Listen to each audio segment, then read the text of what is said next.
आपण पाहत आहात कराड टुडे न्यूज।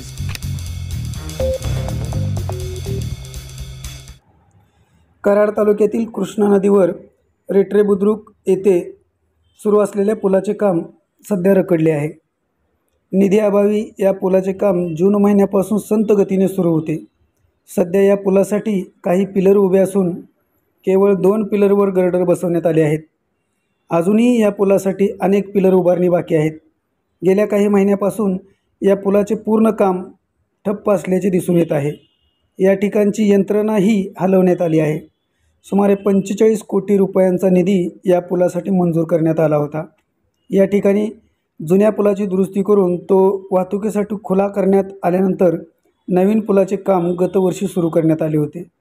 सध्या मात्र या पुलाचे काम ठप्प असल्याचे दिसून येत आहे।